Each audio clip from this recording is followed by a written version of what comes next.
Today on The Global African, we'll talk about the impact of neoliberalism on black politics in the United States. We'll also discuss the recently completed United Nations Climate Conference known as COP21. That's Today on The Global African. I'm your host, Bill Fletcher. Thanks for joining us again.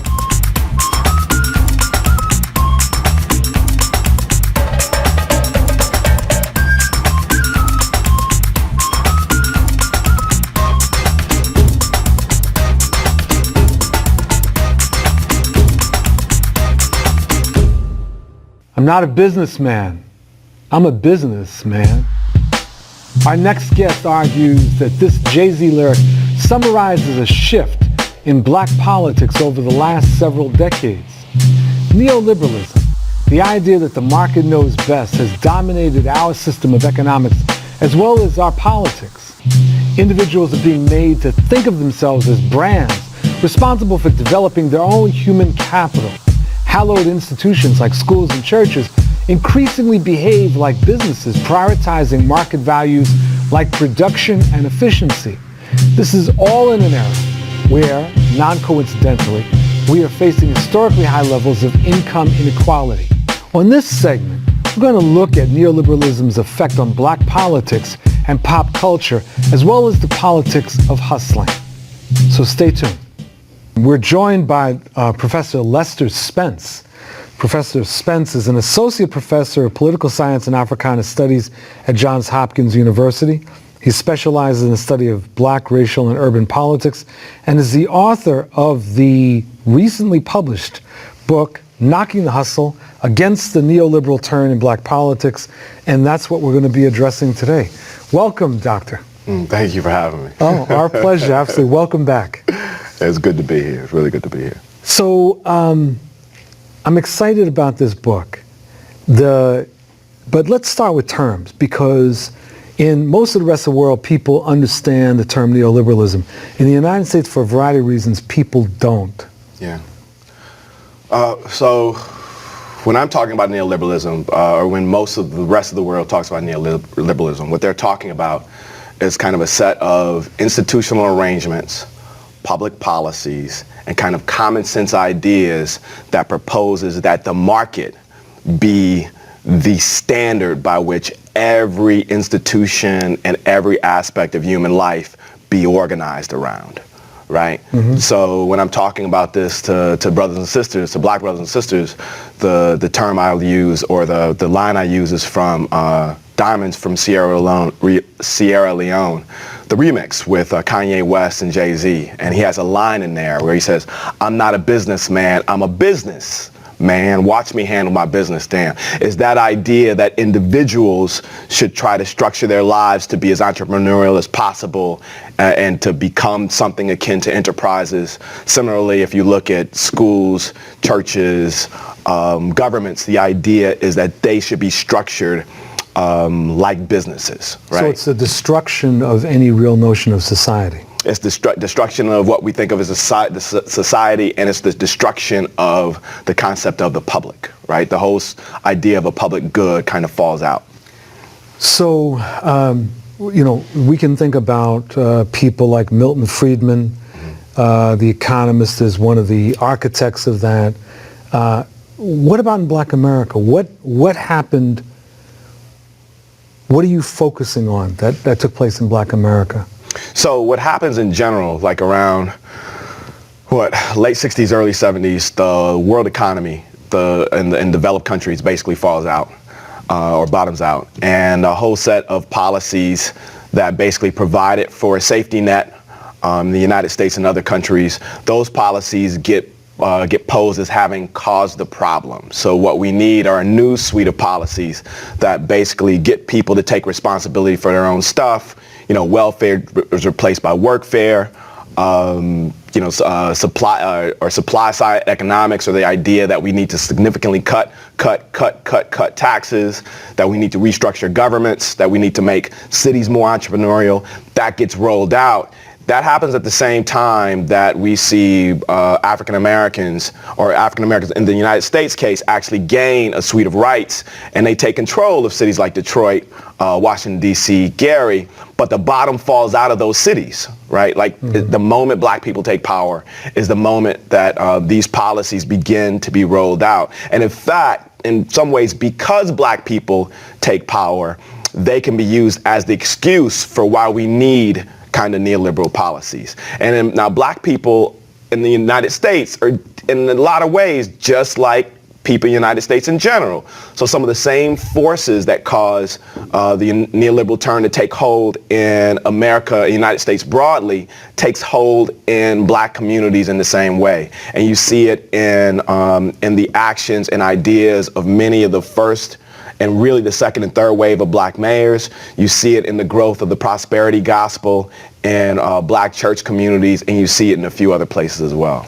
Explain, because our audience is global, prosperity,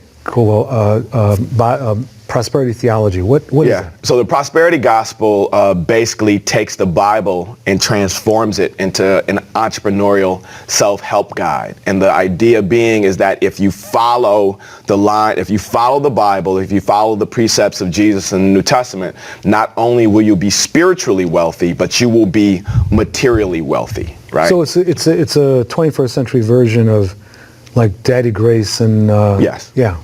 Yeah, and that's really, really important. Thank you for bringing that, because the thing is even though it's neoliberalism, the neo implying new, a number of these ideas are ideas that are recirculating. They're not circulated in exactly the same way. The 21st century isn't just 1920 warmed over, but those elements are very similar. So the neoliberal economics or neoliberal project as implemented in Black America, do you see that as having that essentially defeated the prior, let's call it the civil rights reformer agenda? Is that basically what happens? No, I would actually argue that it kind of infects it, right? Explain what So if we think about the neoliberal project as a class project, and that's what it is kind of broadly, right? But focusing on it as a specific class project in the United States among black people, and actually being exported other places. There's an element of the civil rights project that was about reducing racial discrimination. But if you think about where those gains are really concentrated, they're really concentrated amongst black folk who are highly educated, black folk who are professional, black folk like me. And in as much as that neoliberal class project is about kind of enhancing the ability of of folk in that top 10%, top 15% to kind of live lives, it's easy to articulate kind of a neoliberal civil rights project that suggests that that we should concentrate, we should give black people who already have the capacity to be entrepreneurial more resources for them to do so, and then cut people who can't pull their pants up, right? Or people who can't stop having babies or whatever, you cut them off. You cut them off like at the knees. There was a very provocative point that you make in discussing this book, and I smiled when I read it. You said that this book is both a response to Cornel West's Race Matters and David Harvey's Brief History of Neoliberalism. And of course, Race Matters was a very popular book when it came out, and Cornel is associated with anti-poverty, progressiveness, whatever. But you have a critique. You have a very deep critique.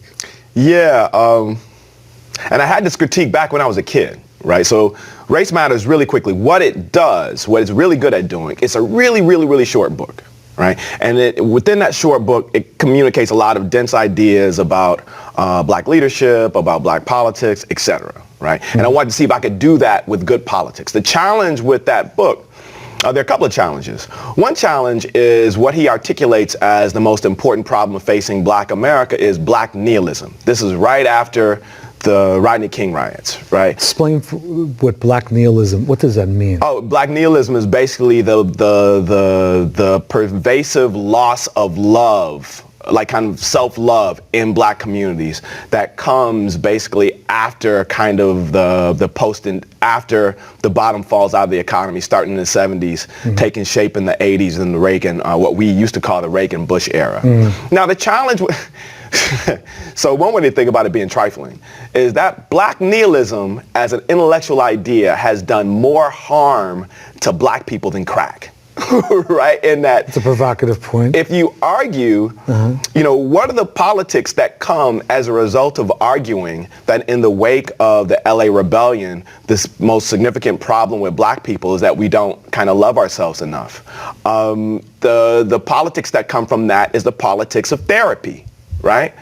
Instead of the politics of organizing. Right? And as far as analyzing where our problems are when we're analyzing, we're not analyzing political economy, we're not taking institutions seriously, we're not talking about the structural forces that's decimated unions, that's brought the red line into the 21st century. We're not talking about any of that stuff. What we're talking about is what do we have to do to, you know, where is the love, right? Like that old school song, where is the love, right?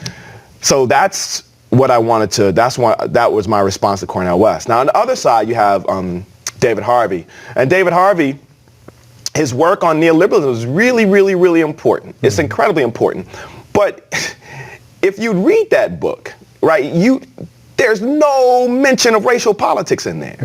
And you can't talk about the turn towards neoliberalism in the United States at the very least without talking about racial politics. It's not possible, right? It's not that class creates the conditions for racial politics. It's that class and racial politics work together. There's a reason why whites who suffer tremendously from the neoliberal turn consistently vote for it, right? Right. And Harvey totally ignores that. So I wanted to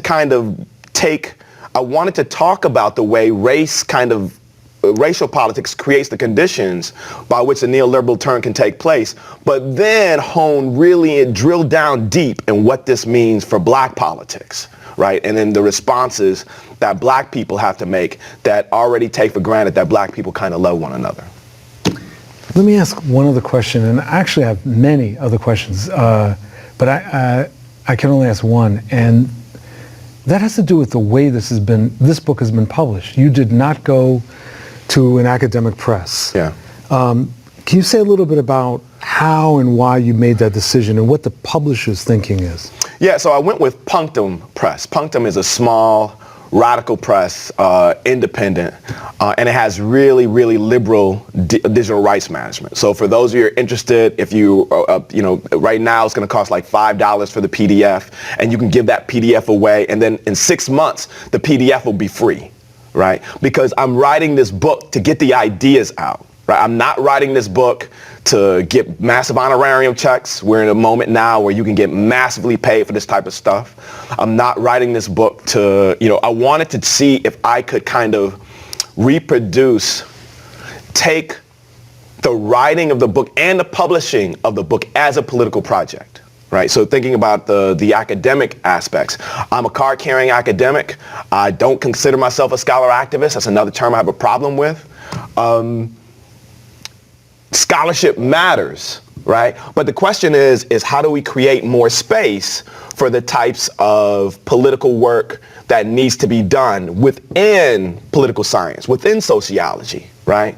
So to a certain extent, this is also an academic experiment. That is, if I can publish this and actually get academic benefits from it, then that increases the capability of some assistant professor who comes behind me or some kid who's thinking about graduate school to actually do the same thing, right? Because too often with tenure becomes kind of a golden noose, so to speak, and it kind of truncates your ability to think broadly, because once you get tenure, you tend to want to just reproduce the stuff that the Academy wants, right? And I wanted to see if I could do something that traveled broadly, to write something that created more space within the Academy, and then something that wasn't necessarily about me, me getting paid. That's not really what this project is about.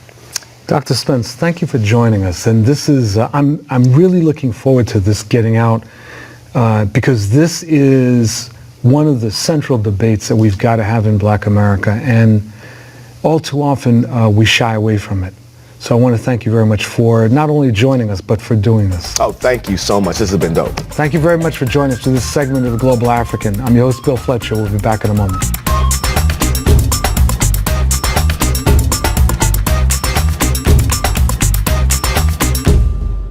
The United Nations 21st Conference of Parties, what's called COP21, recently concluded in Paris, France. COP21 has nearly universal membership of 195 parties, and it will be the first time in 20 years that the United Nations negotiations are aiming to create a universal, legally binding agreement.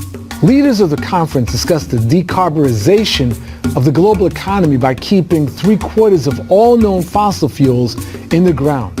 This action could reduce greenhouse gas emissions by 40 to 70% by 2050, with an aim of completely eliminating greenhouse gas emissions by 2100 of the 22nd century.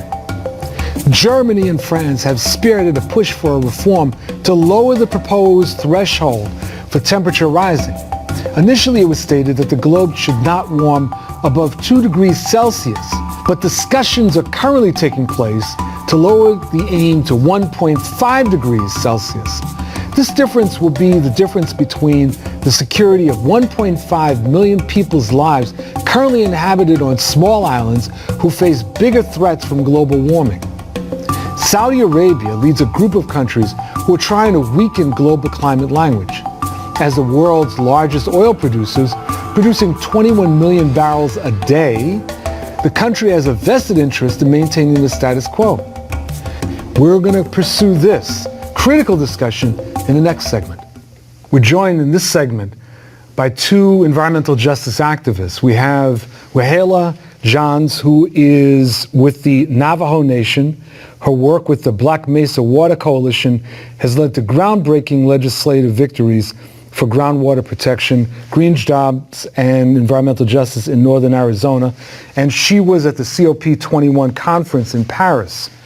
Also joining us, Bill Gallegos has been active for many decades in the Chicano liberation and environmental justice movements. Bill is currently active in the Building Equity and Alignment Initiative, a collaborative project between grassroots environmental justice organizations, green groups, and philanthropy, whose goal is to build the capacity and leadership of the grassroots sector. I want to welcome you both to The Global African. Thank you, Bill. Thank you. So let's start with this conference in Paris. Wahala, you were there. Yes. What was your analysis? I mean, did anything come out of this, and what were your expectations in going in? I went with the North American Indigenous Peoples Delegation, which, is about 30, I would say 15 people, but maybe close to 50 Indigenous peoples from North America that attended. And, the main push for us was pretty clear before leaving, was making sure that the rights of Indigenous peoples are included in the agreement. So that was kind of the main reason why we attended, is that to show states and countries that, the rights of Indigenous people, acknowledging it and respecting the rights of Indigenous peoples is something that is needed, to be in a binding agreement and recognized. So that was our kind of main focus for the past 2 weeks. Bill, what expectations did you have of Paris, and were they met? Well, actually, I felt like this was going to be largely a public relations exercise for the big polluting countries, especially the United States and Europe and some of the large industrialized capitalist countries. Copenhagen was just an unmitigated disaster. It was strictly a advertising opportunity for the fossil fuel companies, but I think because is a recognition that the climate crisis is so severe that they had to come up with something. So I think there is going to be some kind of agreement that comes out of Paris, but I think it is largely going to be a meaningless agreement that, if anything, ratifies only market-based solutions to the climate crisis, such as cap and trade programs, such as the deforestation programs that Wahila referred to, the RED program, which is basically a program for removing indigenous peoples from the lands as offset programs for large polluting corporations. For example, the large industrialized countries have said that they have created a climate fund of $100 billion, but the countries of the global south have said, well, we haven't seen it. What is this, an IOU? We're not seeing anything. And finally, the United States says, well, we'll come up with an agreement that says we'll give you a small one-time payment. And they said they'd commit $800 million a year, which is nothing. In return, you have to give up all claims to climate reparations or any kinds of resources from the large polluting countries to help you develop a sustainable energy economy. So I think what's going to come out of this is something that exacerbates the climate crisis and especially puts indigenous peoples and countries of the global south and coastal communities at increasing risk for climate disaster over the next decade. You use a term that some people are not familiar with. Give me a 2-second on cap and trade. What does that mean? It's a market-based program which says rather than reducing your emissions, and I'll give you an example, the organization that I'm affiliated with, Communities for a Better Environment, has been organizing in Richmond, California, where there's a 3,000-acre oil refinery run by the Chevron Corporation. California has a greenhouse gas emissions legislation called AB 32, and for all industrial sources of emission, they come under the cap and trade program. So rather than making Chevron reduce its emissions, it's the largest industrial greenhouse gas emitter in the state of California. Rather than having to reduce their emissions, they're able to buy offsets. So they'll say, okay, we're going to plant 3,000 acres of palm oil trees in Brazil rather than reduce emissions here in Richmond. So actually, since that greenhouse gas legislation is passed, Chevron has expanded their operations. They've increased their emissions, both the immediately toxic emissions such as mercury and benzene and nitrous oxides, but also their greenhouse gas emissions. So this is what a cap and trade program allows you to do. It allows you to buy your way out of reducing your emissions. And of course, they don't put oil refineries in rich white communities. They put them in poor communities of color or indigenous communities, and that's who pays the price for these kinds of market mechanisms. Wahila, when you were talking about the delegation that you were a part of, one of the things that I was curious about is what is the relationship between the indigenous environmental justice activists and the rest of the environmental movement? Are there contradictions that exist? As indigenous peoples, worldwide, I think we hold so much knowledge of our land and our water and our territories, and that's what makes us unique. And we have a sacred responsibility to all elements in our Mother Earth, and we pray to nature.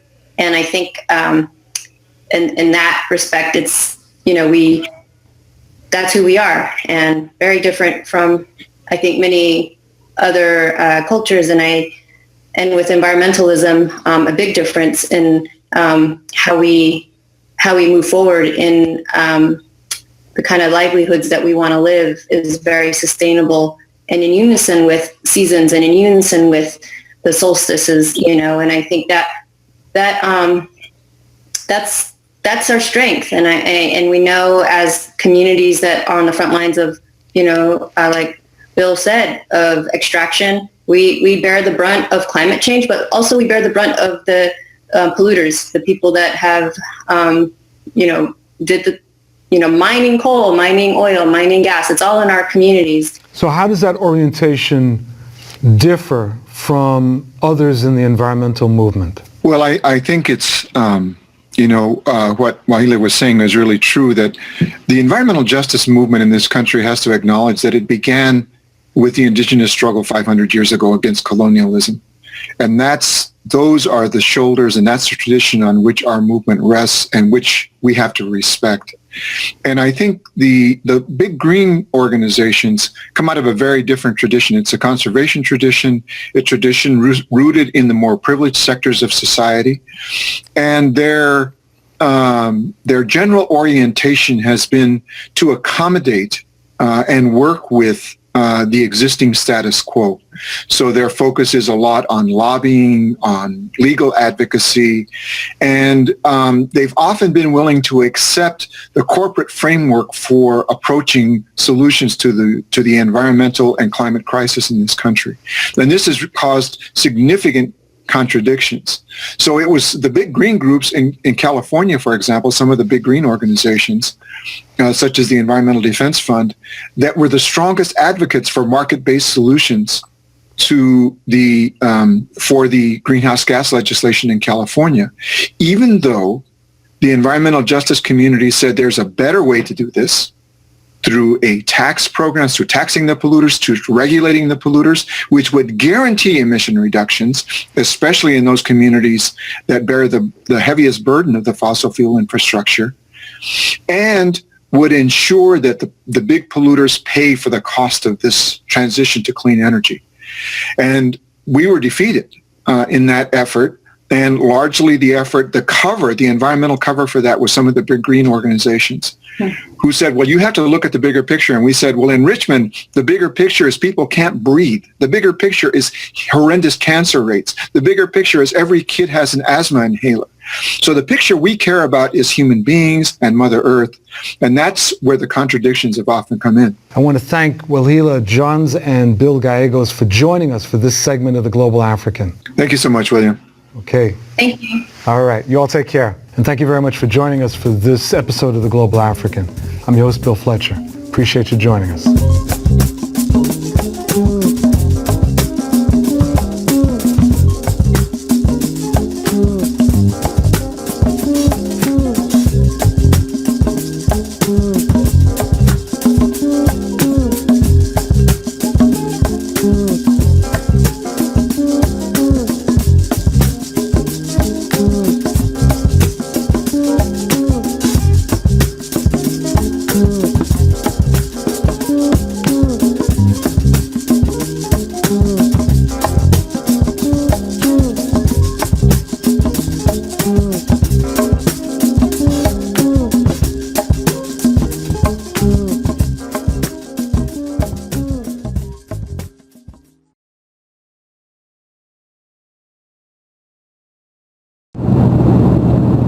The waters of the Nile, a source of sustenance but also a source of bitter dispute. Ethiopia began diverting a stretch of the world's longest river earlier this week to make way for a hydroelectric dam. But Addis Abeba's plans are sparking anger and concern in neighbouring countries, particularly Egypt and Sudan, that rely on the river for water. In Cairo, some residents are up in arms about the possibility that Ethiopia's €3.5 billion Renaissance Dam could reduce their supply. If the Renaissance Dam has an effect on the amount of water we receive from our share of the Nile, then we would consider this to be a red line. It's possible our state would fight, and we're ready to fight for water. In the countryside outside the capital, there's concern that agriculture could suffer and livelihoods might be put in jeopardy, as one farmer explains to Euronews. When they change the course of the Nile, how will we water our plants? How will crops grow? Mohammed Sheikh Ibrahim reports. The restless conflict between the 10 countries in the Nile Basin has ignited once again. There are many possibilities as to what happens now, and every state may resort to protecting its national interests, particularly Egypt, which considers the Nile to be a vital artery and also a source of strength and weakness at the same time. Mohammed Sheikh Ibrahim, Euronews, Al-Qahira. All right, in focus now. Looking at Egypt, Sudan and Ethiopia, and the Renaissance Dam, and also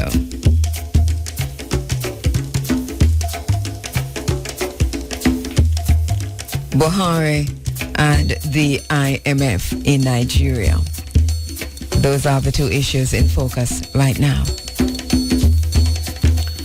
Well, Egypt, Sudan, and Ethiopia have announced that they have reached a consensus over the next steps of the establishment of a Grand Ethiopian Renaissance Dam. And this, of course, is after 11 rounds of talks between the three countries. Remember now that this is an ongoing issue that is steeped in the partitioning of Africa by the imperialists and also the ongoing neocolonialism on the continent of Africa. North Africa not to be left out of this, and even more so regarding the River Nile. So that the Grand Ethiopian Renaissance Dam, which is being built on the River Nile, has been a key part of transformational plan for Ethiopia's mega national project since the dam's building process started in April 2011. Ethiopia hopes that the project will transform it into a power hub for the electricity-hungry region. And this is Ethiopia's long-awaited national project, which they have been touting so much, is scheduled to be completed in 2017. It will be Africa's largest hydroelectrical power plant with a storage capacity of 74 billion cubic meters of water. But as we have been reporting here in the forum, Egypt fears that the designated plan set for the establishment of a dam might affect its 55 cubic meter share of the Nile water. So Ethiopia, you recall, ruled out two agreements, the agreements of 1929 and 1959, which guaranteed a share of the Nile water only for Egypt and Sudan. The agreement, Ethiopia says, is invalid because it is a colonial period agreement, and that Ethiopia has never really accepted all of the agreements under the colonial period.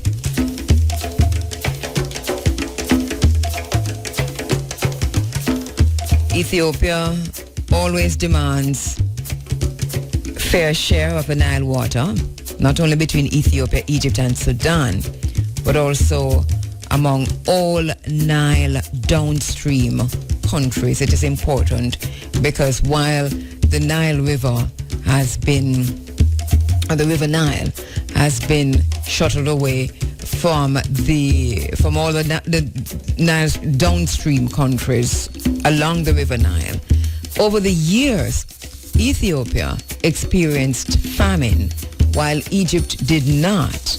Ethiopia experienced serious drought,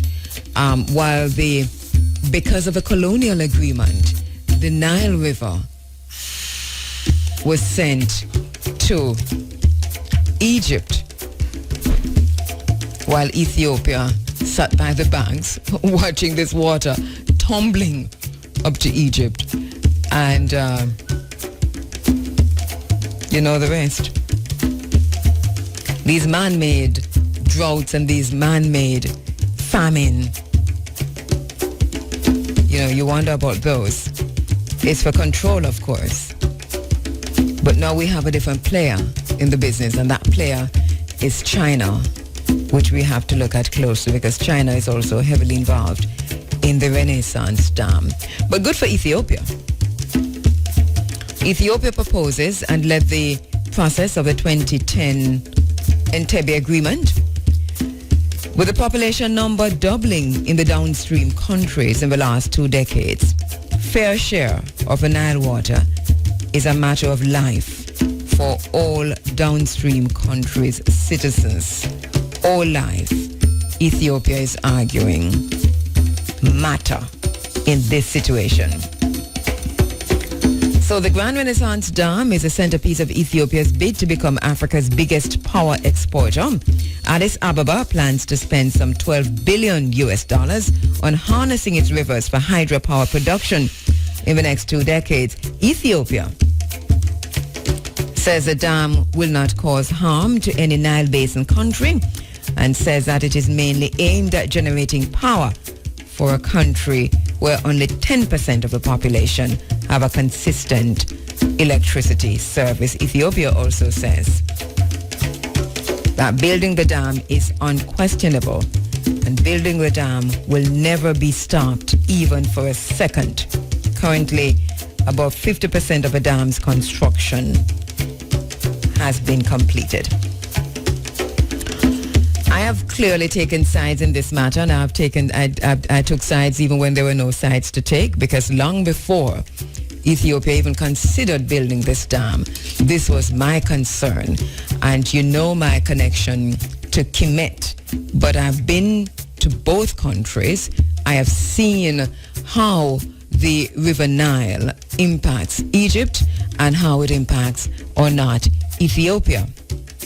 And I've been saying this since the 90s, that Ethiopia, I even wrote a poem, I need to go search for that poem, about how the River Nile is being unfairly sent from Ethiopia into Egypt without regard for Ethiopians. So I'm clearly on a side, and I think Egypt should just step back from this. But let's hear what Egypt is saying. Egypt is actually arguing that it was guaranteed 55 million cubic meters of the Nile water through the 2 agreements of 1929 and 1959. And that the 1929 deal involved an agreement between Egypt and Britain, the colonial power, which was at the time representing 3 other Nile Basin countries. Those were Kenya, Uganda, and Tanzania. And let us not even talk about Uganda, because the Nile originates in 2 countries, Ethiopia and Uganda. Boy, I'm telling you, when these colonialists and neo-colonialists and imperialists get involved in Africa's business, whether it is ecology, geography, topography, whatever it is, politics, any kind, once they get involved, they are the authors of destruction, literally. So Egypt is arguing that they were guaranteed, this agreement guaranteed them 48 billion cubic meters of Nile water. The 1959 accord between Egypt and Sudan increased Egypt's share to 55 billion cubic meters. And this was following the building of a high dam in Upper Egypt's Aswan. That's another situation. I've been to Aswan. I've seen the Aswan Dam. My main concern with the Aswan Dam, water, but couldn't they build that dam somewhere else apart from Aswan? Because what it has done is that Aswan is really part of Nubia. This is the area where so much of our people, so much of our work, so much of our artifacts, so much has been buried, and I am convinced, under the Aswan Dam. But there is a reason, I think, why the Arabs built the dam in Aswan. Anyway you built it in Egypt, it would be the same concern. But goodness gracious me, Aswan. So that the Aswan, good morning, my brother bird. Good morning. So the Aswan Dam, I think, is also another source of contention for me. But that's not what we're talking about today.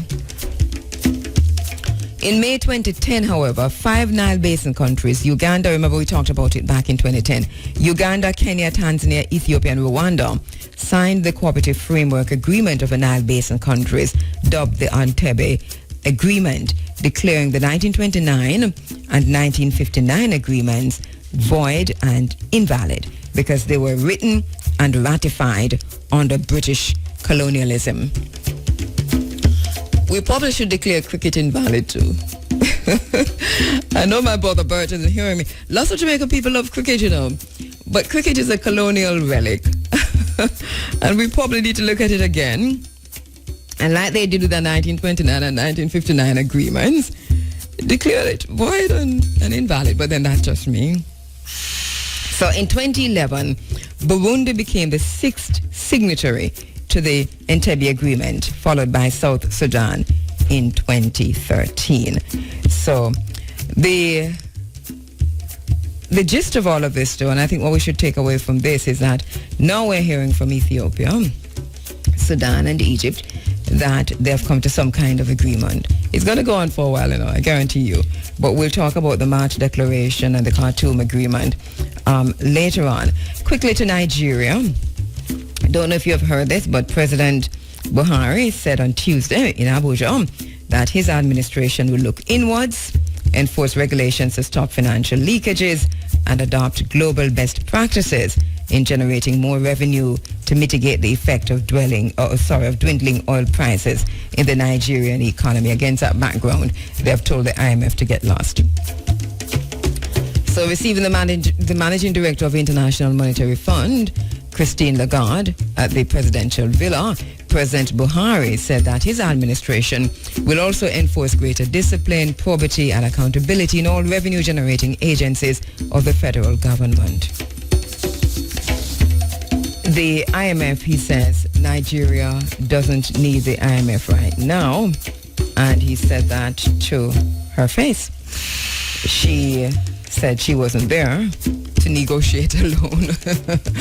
All right, we'll continue to look at this closer because I don't think it's as straightforward like it's sounding.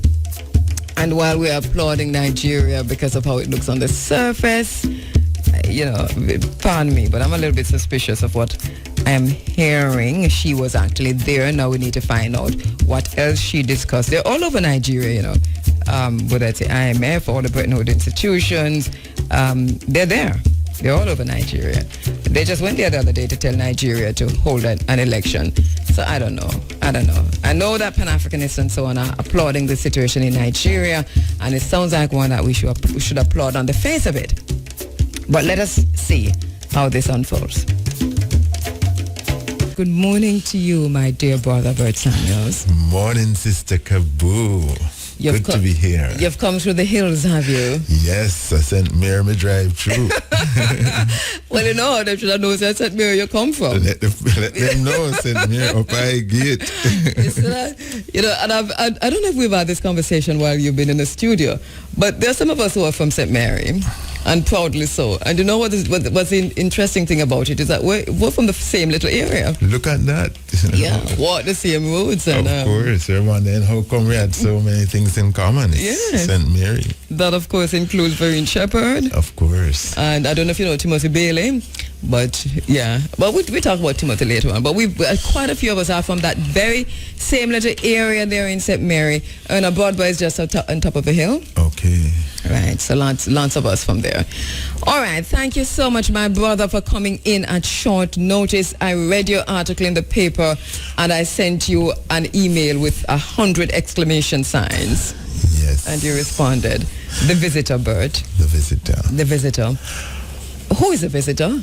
Well, UWI, University of the West Indies, was a college of the University of London during colonial times, and during that time she imposed herself, the visitor, on that institution. The visitor is the Queen of England, Elizabeth II.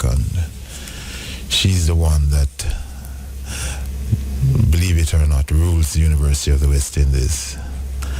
And it came about in a very interesting way because I did a case in 2012.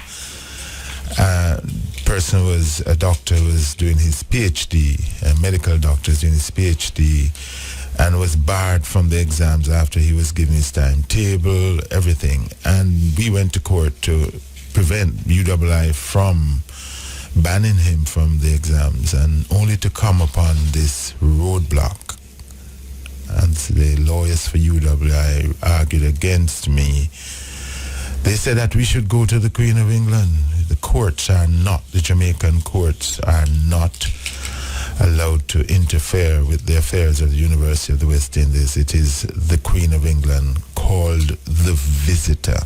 It was the first time I was meeting on this concept, and I got so upset in court that the judge had to reprimand my behavior. I can imagine. I can imagine. Are you still upset, actually? Totally upset. And, Bert, what does it mean?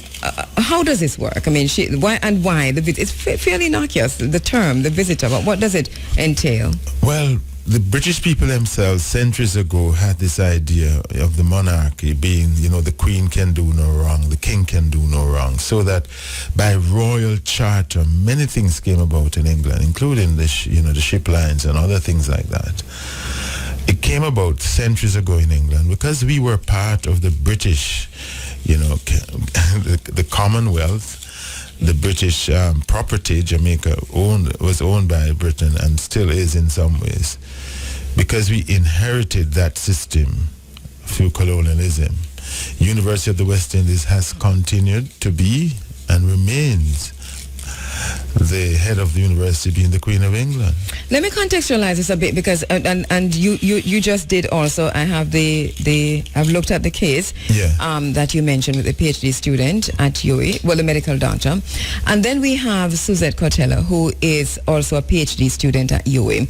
I know this is not your case. You just read about it. Right. I've had lengthy discussions with Suzette over the years about her the challenges she faced and she was facing at UWI regarding completing her PhD. But can you put it in a nutshell in terms of what you've read and what you know about this case, just to contextualize why today we find it necessary to bring this out into the open? Yes, well, having been defeated in 2012 and been very disappointed, I read the newspapers about 3 weeks ago, and saw where the same thing reoccurred. And I was just saying, we're entering 2016, and here is a PhD student again seeking justice from the court. She had a complaint against University of the West Indies, regarding what courses she should have done. A Rastafarian student, Okay, she is. Yes. Look at that. I didn't know at the time. Mm-hmm. And therefore she felt that she could go to the court because the Constitution of Jamaica says that the courts, are the final arbiter of our problems. And having gone there, they brought back the same point was being used by the University of the West Indies attorneys, that the courts, unlike any other, most of the institutions in the country, the courts are in charge of us. We can regulate. Judges are supreme. The judges are not supreme at UWI to oversee where there's a case of injustice. Mm-hmm. It is the visitor, and this is the Queen of England. I just can't believe that it is continuing and nothing has been done about it. And why, the Queen of England and not the Governor General?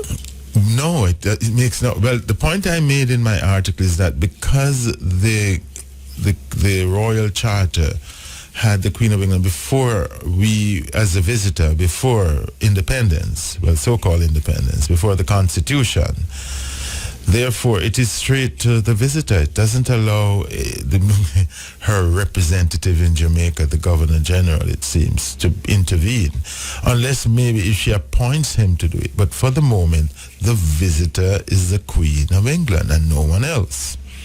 All right, help us to understand something else now. All right, so the visitor is specific to the University of the West Indies. Yes. And you give us the historical context of that, how that came about. Professor Bain, for example, who went through courts, didn't he go through the courts too? He was not referred to the visitor. No, he was not referred to visitor. And I was not the attorney in that matter, so I don't want to kind of pronounce on what's happening. Well, he's a teacher, right? So this is a student matter, and lawyers like to say, this matter is one that you have to look at the facts. These cases I have dealt with, Dr. Matt Myrie and Suzette Cortella, yes, these are students. Mm-hmm. Bain so this was pertains a lecturer, to students specifically. Yes. So that if I'm a student at University of the West Indies and I have a grouse, as in Myrie's case, where you're not allowed to sit an examination, it goes to the court, you're representing Myrie, and then you're broadsided in court to say what? the lawyer said, listen, we are not in the right place. Mr. Samuels, he argued that, it's the Queen, not the judge that's sitting in court. So where should you be, at Buckingham Palace? Apparently, I mean, if you can get the visa to go there. Because you know how that has worked, After we went there and fought their 2 wars, and they were through with us. About 10, 15 years ago, they required visas from us to visit London. Yes. I don't think they envisage any more fights with boots on the ground. So we are no longer of use to them. They're throwing us out.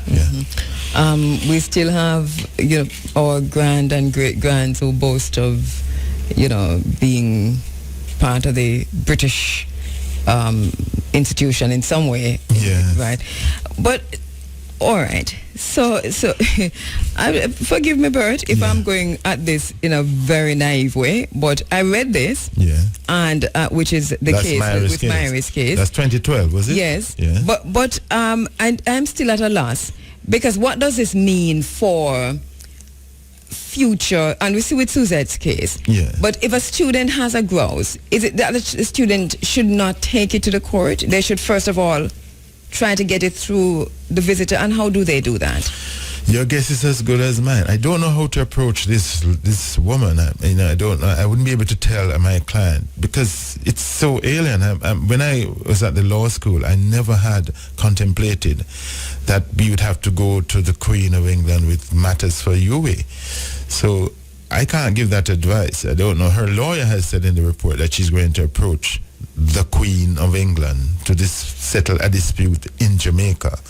Now, this is an institution that I don't know that a pound has been sent to it by this Queen of England to finance our education. I mean, because I'm part of the Reparation Commission work, I'm saying, isn't this interesting? If she's ruling over the university at the moment, and we're saying that we need reparation for the fact that, we have not been given any assistance in terms of education, health, and other things, then if she's that, then what part of the budget of UA is she contributing to? So we call upon the University of the West Indies to give us disclosure about what has the Queen of England done to finance the UA so that she continues to be the head of UA. And I'm sure it's zero.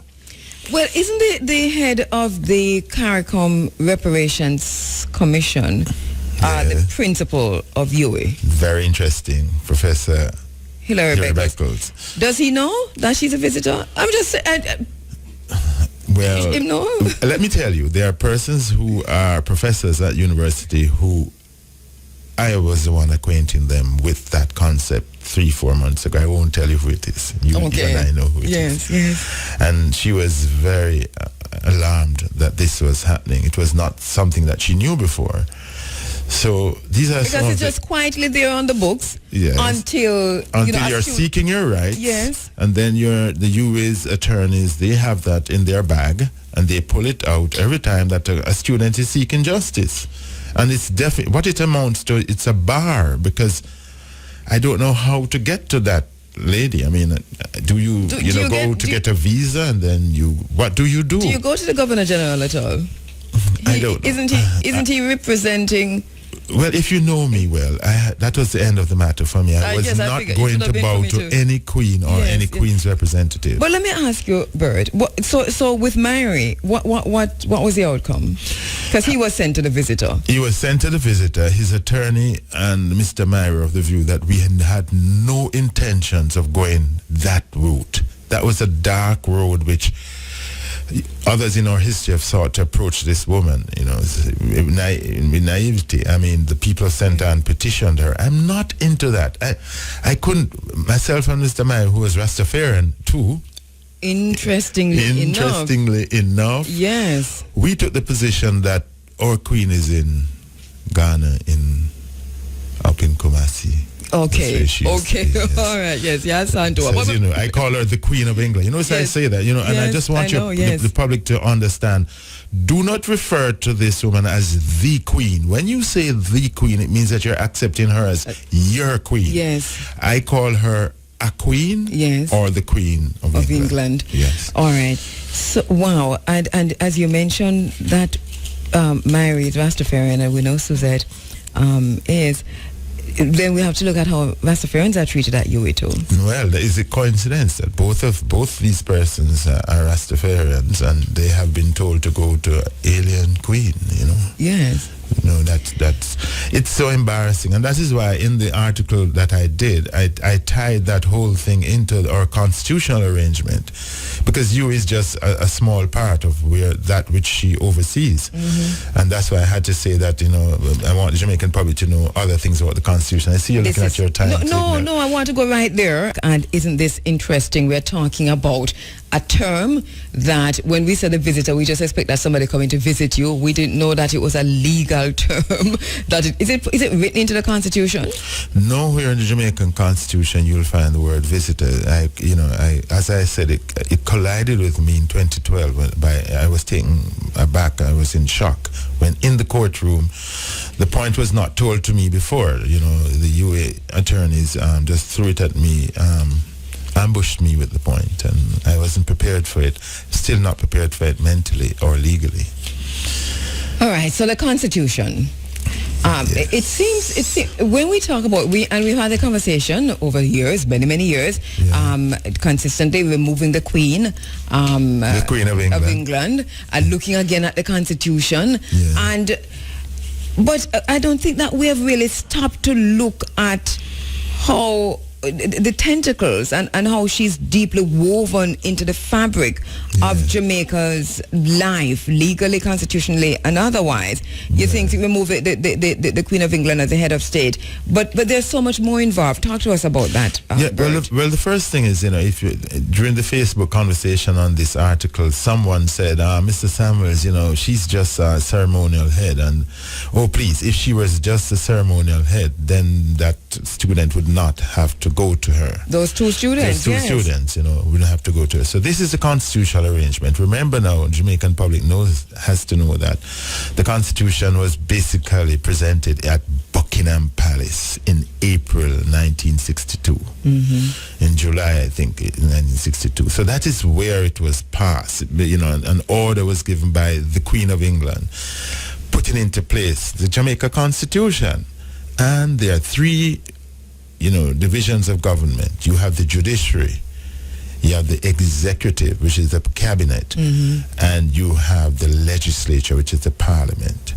The Queen of England is the head of the parliament.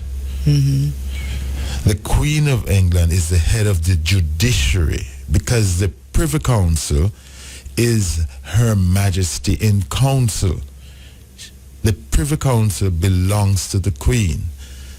You appeal to the Queen and she goes to the Privy Council. So that the three divisions of government are headed by the Queen of England.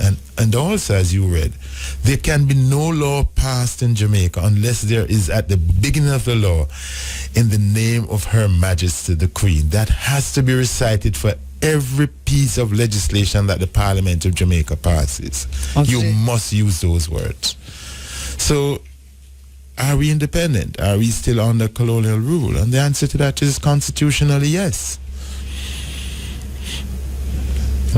I'm allowing it to sink in. I'm allowing it to sink in. Yeah, so you know, those of us who think that, you know, it's, you know, in 1962 when that British flag came down, Union Jack, and the Jamaican flag went up, that England left our shores, the British government, the Queen of England, continues to be head of the Constitution of Jamaica. What does that mean for how parliamentarians exercise their duties, especially ministers of government? Let us look at the Ministry of Education, for example. Yes. If the Queen is the head of Parliament and head of state, the Queen of England, and head of state, then what do we say, and what can we say about our curriculum? Because we have a problem with the curriculum. Well, you remember now, if you teach your children correctly, then they'd understand that we were enslaved by the British government. You know, the Queen of England had slaves, her family had slaves, and therefore if we continue to have her as the head, then the students are going to collide with how can people who supervise or Holocaust, how can they continue continue to be at the helm of all the institutions of Jamaica. But the question, Bert, is are our students being taught that we were enslaved by the British government?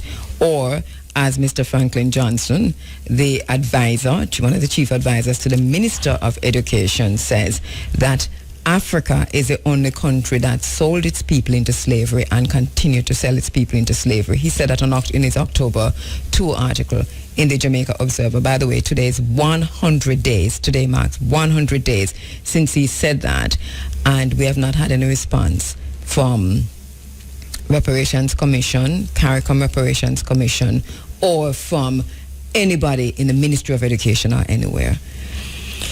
Are our children being taught that the British enslaved our ancestors?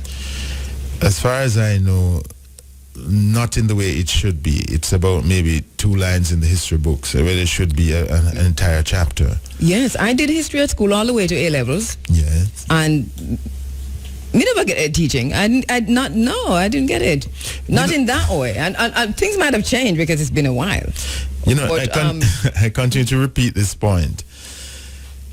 If you are in France and you publish an article tomorrow that the Holocaust didn't take place, you've committed a crime and you can be imprisoned.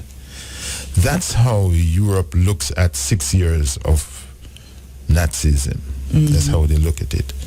And we have a country which came out of over 300 years of enslavement.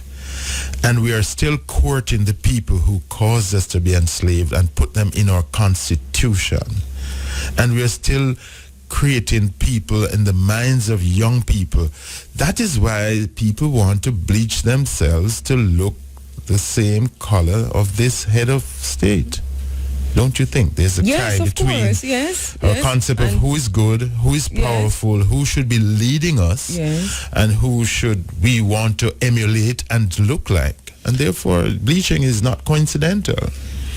Bert, I tell you, I kind of lost some sleep last night over this particular issue, just reading again your article and having gone through the Matt Mary case, because I felt for a moment hopeless. Like it's bigger than us. How do we tackle this? What is to be done for independence? Because we cannot, just listening to you, reading your articles, we cannot claim to be independent unless we do not understand what it means to be independent. And what hurts, and I made a point, this is, one of the most recognized seats of learning in the country. And that institution where, as you say, our history is headed by someone like that, doesn't it tell you why we're stifled, why we are yoked into this mode of thinking, and that if University of the West Indies is not setting an example for liberating the minds of our people. And that's why Marley said if he went to school much longer, he'd become a fool. It's the miseducation that Bob Marley was speaking about, that, as much as we have these high institutions of learning, there are some contradictions there that we need to wipe out. And these go deep as you talk about the Constitution and talk about the 3 arms of the executive, the parliament, and the judiciary, headed by the Queen. Journalism is the 4th estate, and we're the most powerful of all of them. What is the role of journalism in keeping this issue to the fore? I think is another question that we should be looking at, identifying our roles as journalists in keeping this on the front burner to make a change. But how do you change this?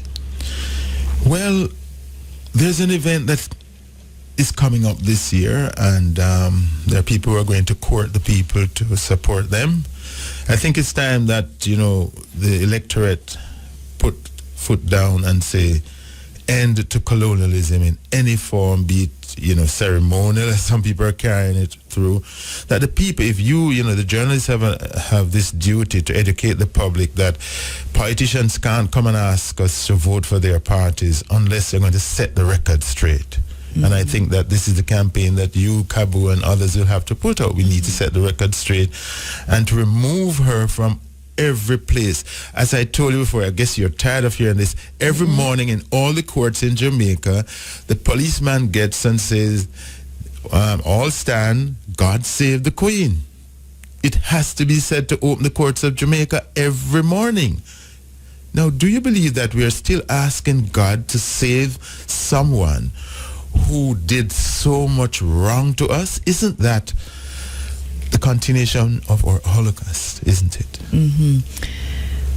And we are inside there with learned judges and learned lawyers and educated people accepting God save the Queen in court every morning. So where are we going? The prayer in Parliament, does it also... does it still include that oath, line? Or no, the oath was changed by a certain person. So that's out there. But, the Parliament is her Parliament. When I was a younger, when she visited, she gave her a throne speech that time, and she says, "My government in Jamaica." Those were the words of Elizabeth too. And she was speaking constitutionally correct when she did that. So it's her place. It belongs to her. Yui. Yeah, but I don't know. You see, I'm looking at you based on television. People don't realize that I'm looking at. I forget that I'm supposed to be asking you questions because I'm just looking. Is there where do you change it? I hear you say that the electorate should decide, right? Yeah. Or we have the power to decide. Do we have the power to decide? Because what is power without knowledge? What is power without knowing? What is power? I mean, how do you exercise a power that you don't even know that you have? And one of the things about it, this miseducation that I keep talking about, don't think that if you go to the public, the misinformation given out there, you may meet upon your own people resisting removing the Queen. Because in our history, the long tradition has been that when we think something is going wrong down here, if we petition her, if she only knew these bad things were happening, then she would make the adjustment. And a big part of our history was this misbelief that the Queen was separate and apart from our oppressors. How do we get so umbilically tied to Queen Elizabeth? I can't fathom it because. How come? Is it the education, the miseducation process? Is it what is it? Where did this happen? I know it's written into the Constitution, etc. But personally, how did we get so passionately engaged and tied to the British? The first thing is, I think that when we fought and got our freedom, a lot of people educated us into thinking that the Queen gave us our freedom. So those of us who fought, and Sam Sharp and all others who gave their lives in the struggle for this, it has been told to us that the Queen gave us freedom in 1838. She's the one who gave us freedom. And therefore we went and fought 2 wars for her. We sang Britannia rules the wave. We were celebrating the British Army ruling the world down in Jamaica, and school children were taught.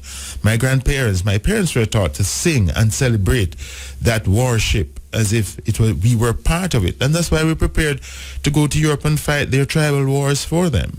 So that over the centuries, and people and educated people are still saying nothing wrong with the Queen being the head of Jamaica. So the miseducation has been centuries, and we're just looking at the manifestations of that.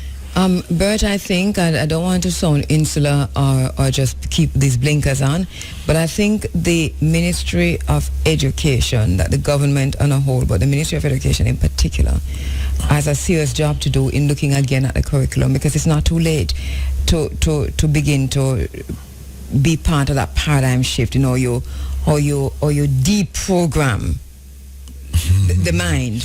But that Ministry of Education needs to look internally too, based on that official who made that statement. The miseducation is within their ranks itself. Unless there's a commitment to have people, make a point of it to be sure that we wipe it from the minds of young people that the Queen of England was part of our enslavement, then if we are not consciously doing that, we're going to have this just continue and people just leave it alone. We need to wipe her name out of the Constitution. And that